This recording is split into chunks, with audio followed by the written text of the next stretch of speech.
Nós recebemos com muita alegria hoje aqui nos estúdios da Capital FM o secretário de Fazenda, Gustavo Oliveira. Aliás, essa é uma semana importantíssima para nós conversarmos com o secretário de Fazenda sobre vários assuntos, inclusive sobre o FEX. O FEX está emperrado na Câmara dos Deputados por causa da votação de uma medida provisória. A previsão mais otimista é que essa medida provisória possa ser votada amanhã e o FEX ser votado até quarta-feira, indo em seguida para o Senado da República. Acontece que na quinta-feira o Senado já tem pouco quórum, né? E dia 8 é feriado nacional. Então, muito provavelmente, sendo votado na quarta-feira na Câmara, que é a melhor hipótese, diga-se de passagem, porque pode também não ser votado, mas sendo votado quarta-feira na Câmara dos Deputados, a gente podia ter a esperança de aprovar esta semana na Câmara, e se for aprovar na terça na Câmara, ótimo, aí podemos aprovar no Senado e imediatamente ter condições do governo federal liberar o dinheiro de Mato Grosso. Mas assim, o que o servidor público mais pergunta? Se o FEX não sair esta semana, como que fica o pagamento? Se o FEX sair, como que fica o pagamento? Bom dia, secretário Gustavo Oliveira, prazer tê-lo aqui. Bom dia, Antero, bom dia, Mauro, bom dia a todos os ouvintes da Capital FM. Bom, Antero, realmente nós contamos com o FEX para fazer o fechamento das contas do ano aqui no estado de Mato Grosso. Apenas alguns dados aí para que o ouvinte possa entender por que esse FEX faz tanta falta para o estado. Só nesse ano de 2017, Antero, a União já deixou de transferir em relação ao que estava previsto para o estado de Mato Grosso mais de 600 milhões de reais. Isso é compensação de exportação, o próprio FEX, nós tínhamos uma previsão de 300 e poucos milhões de reais, para o estado já vem mais de 370 milhões, mais 120 milhões para os municípios, então o total que vem para o estado é de quase 500 milhões de reais, 370 para o estado. Repassou recursos a menos para a área de saúde, quase 100 milhões a menos para o Sistema Único de Saúde, por dois motivos. Primeiro, pela incapacidade da União de executar transferências que ela pode fazer para investimentos na área de saúde. Reforma de hospitais, instalação de novas unidades ou de novos tratamentos nesses hospitais, arranjos que já estavam pactuados entre os estados e que foram contingenciados no orçamento da União. Segundo, pela demora da recuperação econômica do país. Embora o país claramente esteja numa trajetória de retomada do crescimento econômico, essa retomada está sendo mais lenta do que foi projetada no começo do ano de 2017, final de 2016, quando a lei orçamentária foi elaborada. Então nós temos hoje um desencaixe no Tesouro Estadual de 700 milhões de reais. E é isso que estrangula as finanças do estado de Mato Grosso. Bom, o FEX é uma parte importante disso, recompõe 370 milhões de reais, e nós tivemos na semana passada, na sexta-feira, a confirmação de que a Conab pagou aquela dívida com o estado de pouco mais de 100 milhões de reais. 110 milhões, né? 110 milhões de reais, o que vai ajudar a recompor e fechar as contas desse ano de 2017. Esse dinheiro da Conab vai ser utilizado em quê? Bom, não tem dinheiro separado, né? O que nós estamos fazendo é realmente um regime de caixa único do estado, à exceção aí dos fundos constitucionais, essas questões que precisam ser separadas. As transferências obrigatórias, né? E priorizando, exatamente. Então, eu estou dizendo isso, sabe por quê? Porque o governador Pedro Táxi deu uma entrevista para nós na TV Vida Real agora, né? A antiga TV Record, dizendo, não, esses 110 milhões eu vou separar para pagar a dívida da saúde com o interior. Então não vai ser isso, né? Não tem condições de ser isso, né? Bom, o que nós temos é que priorizar, Antero. O estado conta nesse começo de mês com essas receitas extraordinárias, né? Conab já veio, talvez venha o FEX, não sabemos ainda em que data, só saberemos isso provavelmente na quarta-feira, depende do trâmite na Câmara, do trâmite no Senado. Temos receitas de ICMS, receitas próprias do estado para realizar, e com tudo isso fechar o planejamento para o encerramento de 2017. Claro que nós temos cenários diferentes. Primeiro deles, e se o FEX não vier? Aliás, nós tínhamos até semana passada, não vem FEX, não vem Conab, não vem uma série de outras receitas que nós podemos ter ainda esse ano, e esse cenário nos levava a uma insuficiência de quase 600 milhões de reais em relação ao mínimo para fechar o ano. 100 e poucos já vieram. 370 do FEX já nos leva a quase 500 dos 600. Com mais 100 milhões, que é possível que tanto a arrecadação própria com a própria receita, né? Como algumas ações que a gente possa fazer, recuperem isso. E para que se tenha uma ideia aí também, as pessoas às vezes falam, mas a receita está crescendo e o Estado não tem dinheiro. Nesse ano, o ICMS cresceu quase 440 milhões de reais no acumulado, de janeiro a novembro, em relação a 2016.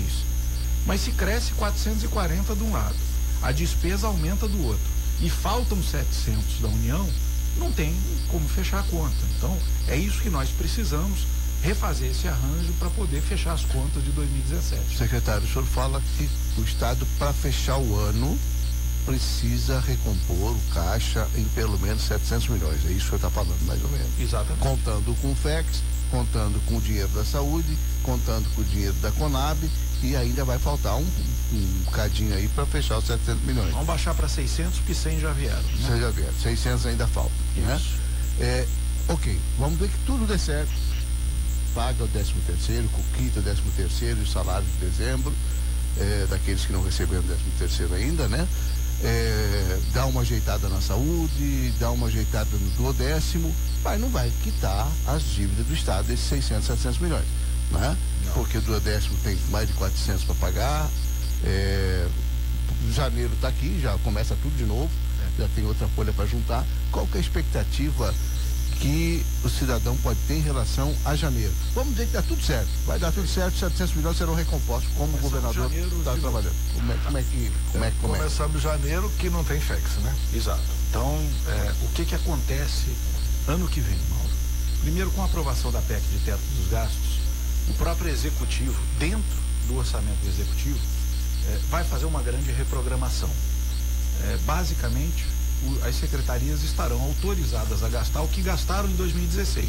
Só fazer um parênteses aí, depois você retoma a pergunta do Mauro, porque você tocou na PEC do teto de gastos. Claro. O executivo retoma a sua programação, porque tem duas informações. Tem uma informação que veio do executivo, eu quero saber qual que é a verdadeira, claro. Porque a verdade só tem uma verdade, não tem duas. O executivo fala que economiza 1 bilhão e 300 milhões de reais. Deixa de pagar 1 bilhão e 300. Deixa de pagar, portanto economiza 1 bilhão e 300 milhões. 300 nesse ano e 1 bilhão ano que vem. 300 neste ano de 2017 e 1 bilhão no ano que vem. Isso. Por que a deputada Janaína distribuiu para a imprensa, nós recebemos inclusive, uma programação que mostra que é em 10 anos essa economia? Na verdade, tem duas coisas... Que é um documento encaminhado pela Secretaria de Fazenda do Estado. Tem duas coisas em paralelo. Primeiro, existiam dívidas que já estavam autorizadas a serem renegociadas antes da aprovação da PEC. Nós precisávamos da aprovação da PEC para comprovar que a gente tinha aqui o teto de gastos. E agora tem tramitando na Assembleia Legislativa, deve ser aprovado amanhã, essa é a promessa da Assembleia do presidente Botelho, outras autorizações de dívidas com BNDES, com Caixa Econômica. Aliás, BNDES já protocolamos sexta-feira, mas temos ainda com Caixa Econômica, com Banco do Brasil. E nessa semana, Antero, nós vamos receber aqui mais uma vez a missão do Banco Mundial com a Secretaria do Tesouro Nacional, analisando a possibilidade de recompra daquela dívida dolarizada, a famosa dívida dolarizada no estado de Mato Grosso. Só nessa dívida dolarizada, nós vamos, ao invés de pagar toda ela até 2022, nós vamos alongar essa dívida em 20 anos e ao final dos 20 anos nós vamos ter pago menos do que pagaríamos nos próximos 5 anos. Quer dizer, tudo isso gera caixa para o Estado, diminui o desembolso do Estado. Essas projeções todas estão sendo feitas junto com a equipe do Tesouro Nacional. Eu não conheço esse documento, até pediria a você, se puder compartilhar, a gente faz uma análise do documento e mostra as discrepâncias. Não, mas é 1 bilhão no ano que vem, então. 1 bilhão no ano que vem. E da União, direto do Estado com a União, nós teremos 300 e quase 400 milhões ano que vem. Depois isso vai aumentando até 2022, quando chega a quase 1 bilhão. e aí depois volta a reduzir porque você continua pagando em relação à projeção da dívida. Não, mas vamos repetir. A economia este ano será quer dizer, o que deixa de pagar este ano em função da PEC do teto? Até R$1 bilhão. Este ano? Não, 2018. 2017, 300 e poucos milhões de reais. É muito dinheiro. É muito dinheiro. Não, eu sei que é muito dinheiro, mas assim, a Janaína disse que aprova, que tá tudo bem, que é certo, não sei o que, etc. Só que é 1 bilhão e 300 em 10 anos. Uma coisa é ter uma economia de 130 milhões por ano. Outra coisa é ter uma economia de impacto de 1 bilhão no ano, é 1 muito bilhão no ano só, né? Quer dizer, então é essa equação que eu queria saber. E diz que isso está na mensagem do governo. Só da dívida dolarizada, que ainda não está autorizada a ser renegociada, é bom que se diga isso. Nós dependemos da análise dessa semana do Banco Mundial e da equipe da Secretaria do Tesouro Nacional para que eles possam, o Tesouro Nacional, fazer essa autorização e o Banco Mundial formalizar uma proposta para o Estado dentro das regras que ele tinha dito, ao invés de 5% ao ano, 2% ao ano de juros, uma trava para que essa dívida, se o dólar oscilar demais ao longo do tempo, não estoure o orçamento do Estado e 20 anos, até 20 anos para pagar, talvez com algum período de carência ou com outras. Mas continuaria dolarizada aqui. Ela tem que continuar dolarizada porque é uma dívida internacional já do Estado. A essa altura, fazer mecanismos de trava, o próprio Banco Mundial nos mostrou que o custo seria muito alto. O melhor é tentar ajustar uma regra. Se o dólar passar de tal nível, crescer. Eu vi a imprensa nacional hoje que a preocupação é que o dólar vai subir. Vai disparar. Com essa coisa lá dos Estados Unidos. Isso quando a dívida foi dolarizada, todo mundo desceu o cacete. Essa criação dos dois foi um absurdo, né? Tanto é que os dois estão na Justiça Federal. Olha, o seguinte, voltamos à pergunta do Mauro Camargo. Vamos salário. Vamos lá. Como é que começa 2018 considerando a recomposição do caixa de 700 milhões? Primeiro, isso é uma das coisas que a equipe do Tesouro Nacional vem aqui ajustar conosco essa semana. Normalmente, o Estado abre o orçamento e as secretarias têm quase a totalidade do seu orçamento para o ano inteiro disponíveis já para fazer os empenhos e trabalhar. A partir do ano que vem, nesse novo regime fiscal, a cada 2 meses o Tesouro Nacional vai auferir se a gente está dentro do teto de gasto ou fora. Isso quer dizer que ao invés de operar o orçamento de um ano inteiro, nós vamos ter 6 parcelas de orçamento para cada 2 meses. E dentro disso, cada secretaria vai estar autorizada a gastar só o que gastou em 2016. Olha, se a receita só nesse ano em relação ao ano passado já cresceu um pouco mais de 4%. E se nós temos o mesmo gasto do ano passado, corrigido pela inflação, isso quer dizer que a gente vai ganhar espaço. A receita finalmente vai voltar a crescer mais do que a despesa. E é isso que o Estado precisa para organizar suas contas. Então a tendência é que, tendo as receitas, a gente consiga pagar as contas do exercício e use um pedaço do que sobra para pagar a conta do passado ou fazer investimento. Essa é a lógica da PEC. É assim que o orçamento do ano que vem vai ser gerido. Mas secretário, o senhor está fazendo uma avaliação do ano de 2018. Eu estou perguntando de janeiro, fevereiro. Vamos pegar os 2 meses mais críticos do ano. São meses que cai a arrecadação normalmente. São meses que o governo costuma contingenciar. Menos dias do carnaval, tem tudo, né? Como é que o Estado pretende pagar o salário? Porque assim, esse 1 bilhão que vai economizar da PEC é ao longo de todo o ano, quer dizer, não vai ser cair aqui, não, né? Vai ser aí de picadinho aí, vamos dizer, de 12 meses. E aí, janeiro e fevereiro? Só de dívida, Mauro, o Estado paga por mês mais de 80 milhões de reais. Isso é praticamente 1/3 da folha de pagamento que ele pode renegociar. A diferença do que foi aprovado para esse ano de gasto das secretarias em relação ao que foi executado em 2016 dá quase 25 milhões a mais por mês. Então a gente ganha espaço dentro do orçamento. 100 milhões, 105 milhões. Sem ter que fazer aumento de impostos. É claro que nós vamos ter que acompanhar mês a mês e não tem mágica para fazer. Aliás, essa é a realidade de grande parte dos estados do país. Então o segredo é a gente começar como começou ano passado, com algum dinheiro no caixa, que hoje está praticamente zerado do Estado, para que a gente possa fazer frente a janeiro, fevereiro e a partir de março, quando a arrecadação começa a subir, a gente tem esse resultado positivo. Não tenho dúvida. Temos que fechar dezembro com essas receitas extraordinárias, ter alguma gordura para vencer janeiro e fevereiro e a partir daí os efeitos da PEC e do aumento de receitas começam a resolver as contas públicas, que, diga-se de passagem, no âmbito da União, só estarão resolvidas, os economistas mostram isso, só a partir de 2020. No Estado é possível, eu e o secretário Guilherme Miller temos conversado muito, é possível que a gente já feche 2018 numa condição extremamente melhor e que em 2019 a gente já não tenha mais restos a pagar e o Estado tenha de novo capacidade de investimento alta. Muito bem. Secretário, vou voltar à minha pergunta original. O cenário, não saindo o FEX esta semana, qual que vai ser o cenário do calendário de pagamento para os servidores? Se não sair o FEX essa semana e a Receita se comportar como o mês passado, a tendência é que seja muito parecido com o que aconteceu em novembro. A gente tem que faz uma parte, faz o escalonamento. Com duas diferenças. Primeiro, esse recurso da Conab já deu um pouco mais de alívio para o caixa do Estado.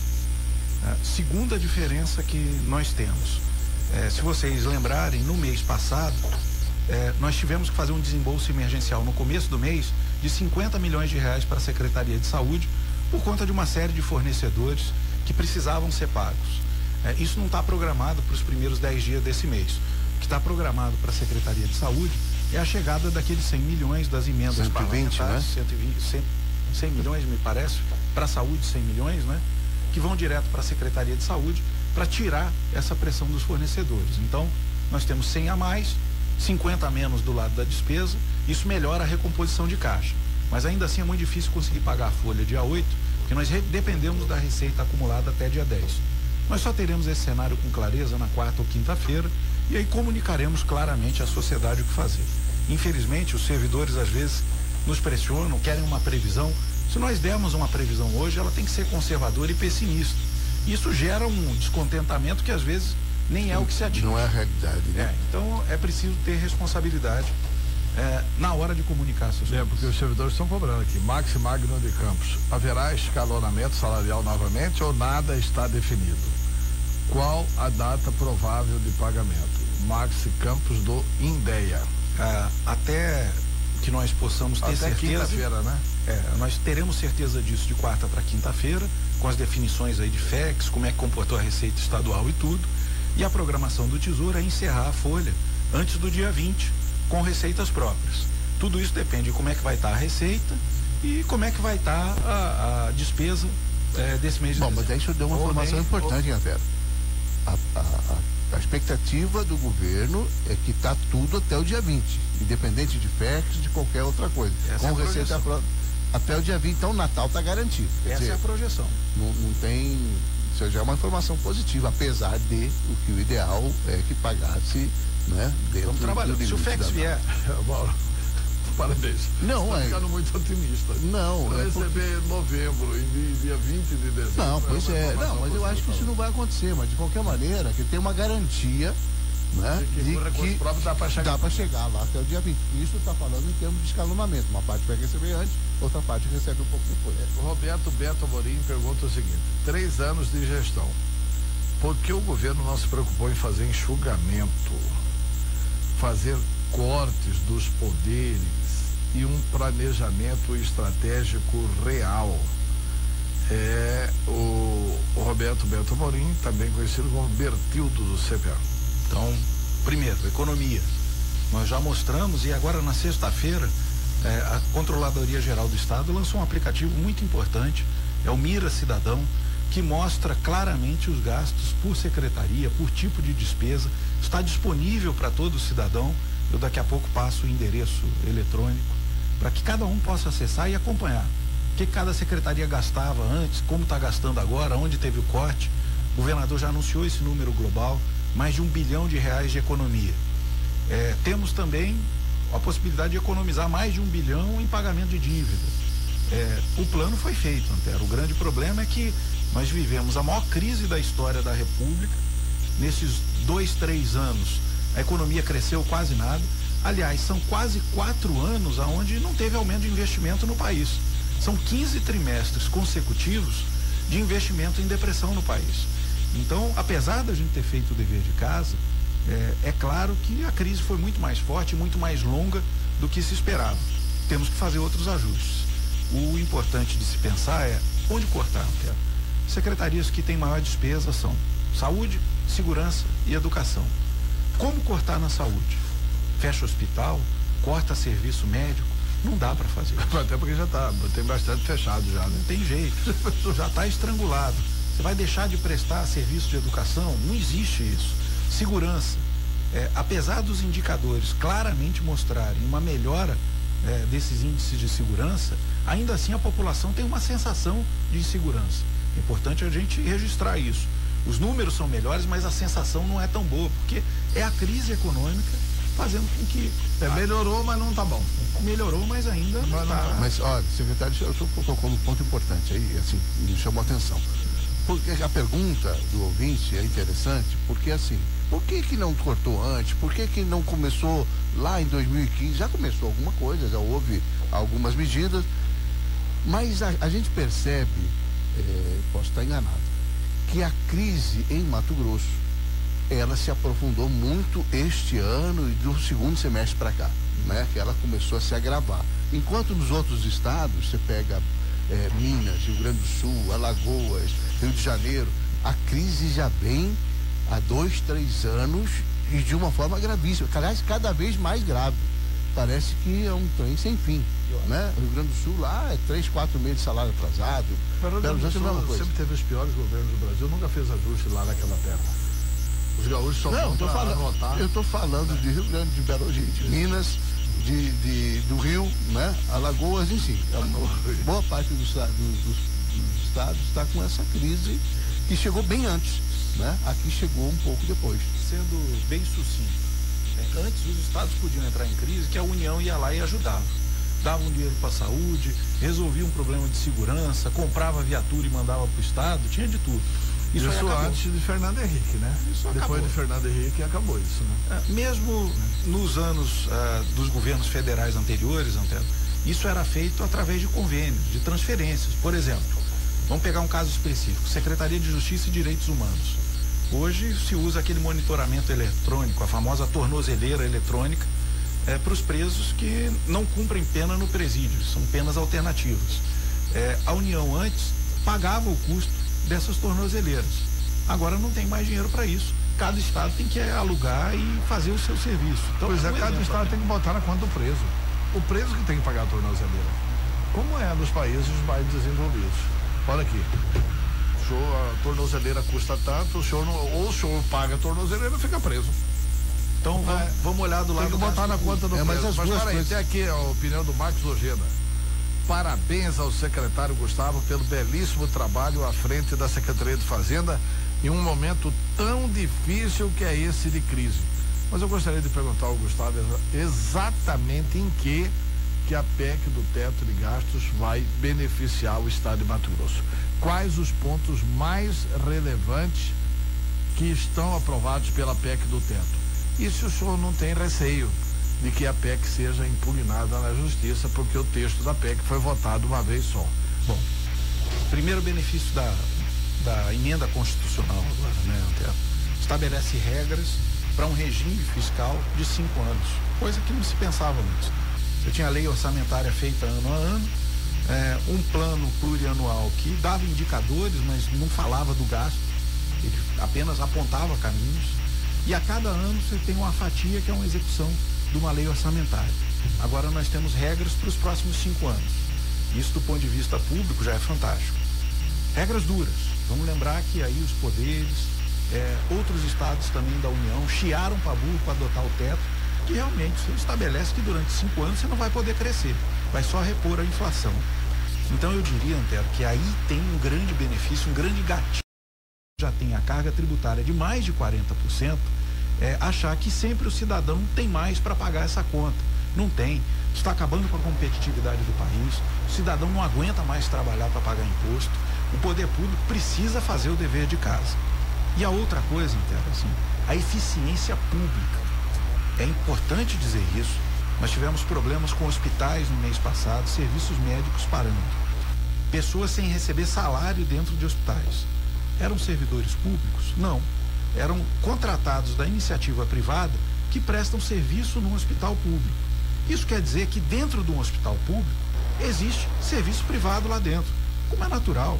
Se você olhar rodovias, não é porque é um empreiteiro que constrói a rodovia que a rodovia deixa de ser pública. Ela é pública, mas construída e mantida por um ente privado que está lá para fazer esse trabalho. Isso também acontece na saúde. Então, vamos chamar assim, talvez o termo seja um pouco pejorativo do ponto de vista geral, mas vamos chamar esses empreiteiros da saúde, que são os prestadores de serviço médico dentro do sistema público de saúde, tem que ter regra de eficiência também. Quanto custa uma tomografia? Quanto custa uma ressonância magnética? Quantas o Estado precisa fazer? Porque, voltando a essa nossa analogia, se nós virarmos para o construtor, diz aí, ó, constrói a estrada do jeito que você quiser, ele vai querer mais obra, vai querer fazer uma rodovia de 2, 4 pistas, talvez não tenha nem carro ali para passar isso, mas é mais dinheiro público indo para aquilo. Assim é na saúde. Será que nós precisamos de todos esses serviços médicos que estão contratados? E esse é um trabalho que o secretário Luiz Soares tem feito dentro da Secretaria de Saúde. Se ele fizer isso, se o secretário de Segurança fizer isso, se todos fizerem essa agenda de melhorar a qualidade do gasto, esse é o grande benefício da PEC. Colocou uma trava, a resposta não pode ser mais dinheiro, a resposta tem que ser mais eficiência. E para terminar, não, o Poder Executivo não pode fazer o que quiser com o que sobrar entre o que ele está autorizado a gastar e o que arrecadou. Tem regras claras. Uma parte disso tem que usar para pagar o passado. Restos a pagar, fornecedores que estão na fila aí para receber do Estado, tem que quitar o que tem de atrasado e do 10º com os poderes e, principalmente, Antero, tem que retomar sua capacidade de investimento. Uma coisa é você continuar colocando dinheiro numa estrutura que é ineficiente. Pegar um hospital qualquer que continue lá com poucos leitos, com pouca eficiência. A outra é você poder ir lá investir, reformar, modernizar, para ele ganhar eficiência e ter um custo operacional mais baixo. Então é isso que a PEC vai fazer pelos próximos 5 anos. Aqui tem uma pergunta e é alguém da Secretaria de Gestão. Emerson, da Secretaria de Gestão. Muito engraçado o brá do secretário. E aí é uma informação que gostaria que o senhor confirmasse. Pois enquanto a maioria dos servidores não sabe quando vão receber, aqueles que têm verba indenizatória já receberam. Como é o caso da Secretaria de Fazenda, Controladoria Geral do Estado e PGE. Isso é justo? Os demais são servidores de segunda categoria? Chega de injustiças. Emerson, da Secretaria de Gestão. Bom, o que é a verba indenizatória? Primeiro, ela não é salário. O servidor que recebe verba indenizatória, ele não tem direito a diária quando viaja. Então, lá dentro da Secretaria de Fazendas, ele dá uma ordem de serviço para um fiscal fazer uma ação fiscal e ele tem verba indenizatória, ele não tem diária. Esse dinheiro é para custear essa diferença. Segundo, a verba indenizatória que foi paga agora, ela é do mês passado. Não recebeu na frente, não está recebendo antes. Aliás, nós pagamos antes a folha e depois fomos quitar a verba indenizatória. A sequência de pagamento é essa. Mas, Antero, essa é mais uma questão... Primeiro a folha, depois a vez. Isso. Essa é mais uma questão que a gente precisa enfrentar no país. A remuneração no serviço público. Não, e quem tem direito à verba indenizatória? Então, que virou remuneratória, em alguns casos, né? Não estou dizendo especificamente porque não conheço o caso aí da Secretaria de Fazenda, Controladoria e Procuradoria. Bom, calcule assim, ó. Indenização, na minha opinião, assim, é um gasto que ele fez em função do serviço que ele faz pelo Estado e ele vai ser ressarcido daquele gasto que ele já fez com o dinheiro dele. É isso, vamos lá, ele vai ter que viajar no carro dele, tem que ser reembolsado por isso. Vai se hospedar num hotel para fazer um serviço fora do domicílio dele, tem que receber por isso, né? O Estado tem que indenizar. Mas, Antero, de novo, acho que aí tem outra coisa importante que a gente precisa discutir nos próximos anos. A estrutura de remuneração no serviço público. Muita gente fala assim, a remuneração da carreira é essa. Mas existem benefícios, é claro, em todo o serviço público, não é só no Poder Executivo, não.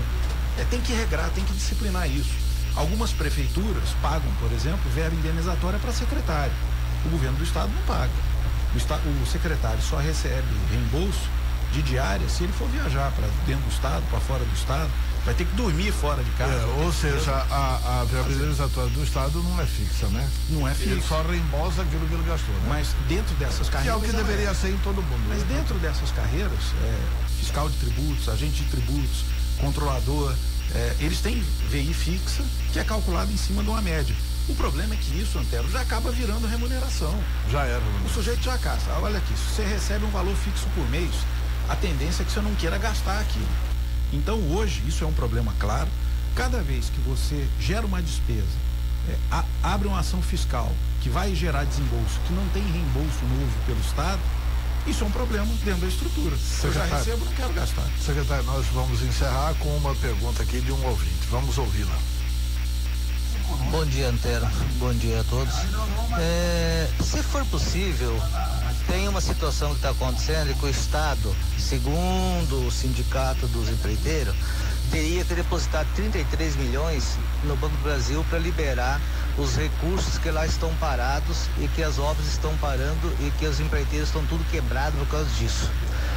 Será que o senhor Gustavo poderia responder à situação que se encontra essas obras de infraestrutura, de estradas que estão em andamento e não sai o dinheiro pela Cinfra em função desses 33 milhões? Alfonso Esganzerla. Esse quadro é real? Bom, primeiro, não são só os 33 milhões. O secretário Marcelo teve reunido na própria Secretaria de Fazenda na semana passada com a equipe do Banco do Brasil.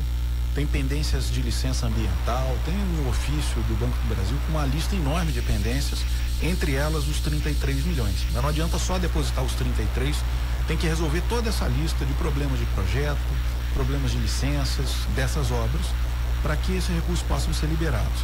A previsão é que nessa semana tudo esteja resolvido e nós temos que pagar esses 33 milhões também, Antero, porque isso impede a renegociação da dívida do Estado com o próprio Banco do Brasil. Então isso está na programação financeira de dezembro para acontecer. A nossa expectativa é que nos próximos 15 dias a gente consiga regularizar todas essas pendências. Não são só os 33, como disse o Alfonso, né? Não são só os 33 milhões, mas também essa série de outras pendências que o secretário Marcelo Duarte está trabalhando para resolver junto à SEMA, junto à equipe de projetos e tudo isso. A previsão é que a gente encerre isso até dia 20 de dezembro no máximo. Secretário, muito obrigado pela entrevista. Eu que agradeço, estou à disposição e compromisso meu aqui, assim que a gente fechar os números em novembro, enviar a vocês, compartilhar para que a gente faça esse debate das finanças públicas no Estado. E tomara que seja aprovado o FEX amanhã, terça-feira. E para encerrar, eu fiquei de dar o endereço aqui do aplicativo que controla os gastos do governo, Miracidadão, tudo junto, sentiu.mt.gov.br. Também está na página principal do governo, é só entrar lá, pode ir lá trabalhar, ver os gastos que a secretaria está gastando no quê, na onde, compara com 2010, 2011, você vai ter todo esse cenário lá, você cidadão que está preocupado com as finanças públicas. Muito obrigado à entrevista do secretário Gustavo Oliveira.